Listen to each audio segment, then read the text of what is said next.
Hello, my name is Chapman. I'm a game design major, and my SIP project, the Counterbalance Upgrading System, is a new upgrading system for the tower defense genre.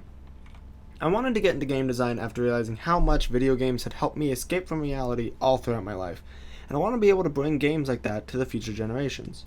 Growing up, I didn't have the best experience in school, so I would play games to keep my mind away from other issues that were going on around me.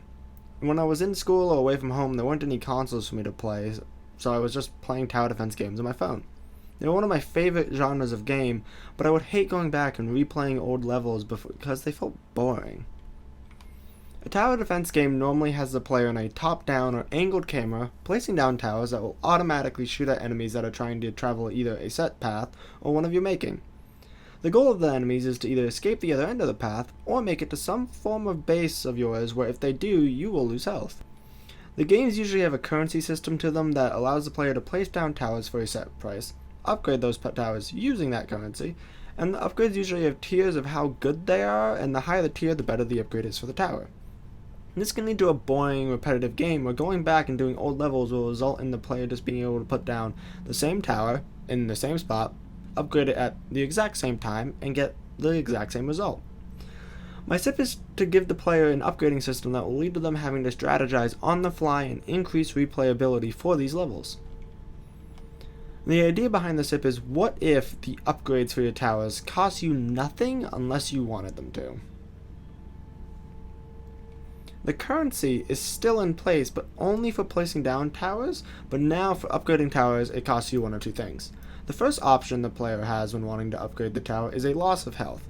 The numbers for this can change depending on how much max health the player has, but you want it to be proportionate so that it should still be pretty painful loss if they would choose this. The second option is you get to do it for free, but doing so will give the most recently spawned enemy a buff. The buffs are separated into different tiers that correspond to the power of the upgrade that the tower is receiving. The first upgrade for a tower would pull from tier 1, the second from tier 2, and so on. The part where the on-the-fly strategy comes in is where the buff would be picked at random from that tier. The player would have access to the list of tiers and what buffs are in them before the level starts so that they would know what options the enemies could get from the tiers, but they wouldn't know what specific buff the enemy is getting until they already have it. And now, let's move on to the prototype. So here we have the prototype. I used a template for some of the content that is called TD template followed by desktop/mobile in parentheses. I want to say thank you to two of my friends, Chance Sweeney and Devin Garrett, for helping me with the programming of my SIP. If I start it up, you can see that the UI is set for the player with the health in the top left, money in the top right, the towers in the bottom left, and the control buttons in the bottom right. If I pause the game, the player can see what path the enemy units are going to take. First off, I'm going to spawn in a basic control tower on the left to shoot the enemies, and then an upgrade tower on the right. If you notice on the upgrade menu, the tower has two options, the buff and the health loss. If I do the health cost, the player loses the set amount of health. Now I'm going to resume it to show some of the buffs in action. Now that buff is a health increase. The blue on the unit is supposed to give a sort of shield look for the player, and all it did was buff the unit's health. Now that buff, as you can see, is a flat speed increase. The target gained a small purple glow to them, and they took off moving faster towards the objective.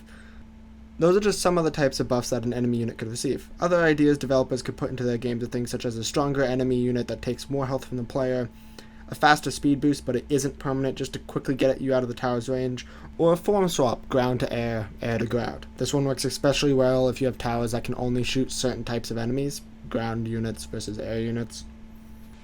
The form swap one is a good one to talk about the player having to change their strategy on the fly.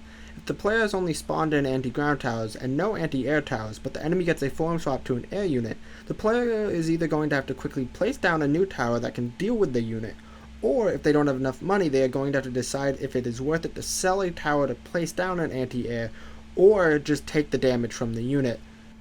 My name is Chapman, and this has been the Counterbalance Upgrading System. Thank you for taking your time to watch this, and I hope you have a wonderful day.